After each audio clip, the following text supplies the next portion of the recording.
Hello guys, അപ്പോൾ ഇന്നത്തെ പരിപാടി ചെക്കൻ്റെ വണ്ടി മുറി സാധനങ്ങൾ ഏറ്റവും കൂടുതൽ നമ്മൾ ചെങ്ങായി ഇക്കുവാട്ടോ. ഇത് പിന്നെ നീയാല് ചെക്കൻ്റെ കടയാണ്. ചെക്കൻ്റെ കടയിൽ പോകണം, അവിടെ തട്ടിക്കണം. അങ്ങനെ നമ്മൾ വണ്ടി കുറച്ച് സാധനങ്ങളൊക്കെ വാങ്ങാനും വേണ്ടി നമ്മൾ കടയിൽ എത്തിയിട്ടുണ്ടോ. അപ്പോൾ ഇതാണ് നമ്മുടെ ചെക്കൻ്റെ വണ്ടി കേട്ടോ.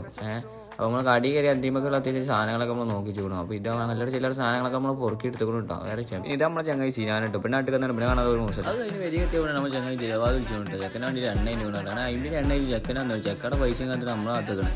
അങ്ങനെ വണ്ടിക്ക് എണ്ണ കൊത്തിക്കാണ്ട് നമ്മൾ വണ്ടി ചാട്ടം നോക്കണം. നമ്മൾ ഡിസ്മിൻ്റെ നീയാലും ഒറ്റ ചാട്ടാക്കി വണ്ടി ഒറ്റയ്ക്ക് മനസ്സിൽ പരീക്ഷ കഴിഞ്ഞിട്ട് പോകണമെങ്കിൽ നീ അതുക്കാനും കണ്ടുപോകും. ഇരിക്കണേട്ടോ കുഞ്ഞുമണി, ഇപ്പുറത്തിരിക്കുന്ന കിളി, അപ്പുറത്തിരിക്കുന്ന പൊട്ടാണ്, ഇപ്പുറത്തിരിക്കുന്ന പേരിക്കോട്ടാണ്. ബസ് സ്റ്റോപ്പിൽ അക്കോടിന്ന് പള്ളം ഒഴിച്ച് പൊടിച്ചോളം തപ്പി ഇറങ്ങി. അങ്ങനെ ഒഴിച്ചോടിയപ്പോൾ ഫുള്ള് നമ്മളൊക്കെ മാറിയിട്ട് ഫുള്ള് വർക്കിനെന്നാണ്. പിന്നെ പറയാത്ത കല്യാണമായതുകൊണ്ട് പള്ളറച്ച് വെട്ടി മുണിയിക്കൊണ്ട് നായിക്കളോട്. പിന്നെ അതും കഴിഞ്ഞ് ഒഴിച്ചോടത്തും ചാറ്റിയും പറഞ്ഞ് നമ്മൾ പോകുന്നു. നേരെ പള്ളിക്ക് കയറി എസ്കേച്ചാണ്. പിന്നെ ഇപ്പോൾ രണ്ടാൾ ഭയങ്കര കപ്പിൾസ് കേട്ടോ. പിന്നെ നമ്മുടെ നാട്ടിലത്തെ പ്രകൃതിരമമായ സ്ഥലമാണ് ഇപ്പോൾ ഇത്. പിന്നെ ചെക്കനൊരു പൂതി പിക്ക് എടുക്കണം. അങ്ങനെ പിക്ക് എടുക്കാൻ ഇറങ്ങി. ചെക്കൻ പിക്കൊക്കെ എടുത്തു കൊടുത്തുകൊണ്ട് പിന്നെ ചെക്കൻ്റെ ഒക്കെ എല്ലാവർക്കും കുറേ സംഗീതം തോന്നിയാക്കി. അങ്ങനെ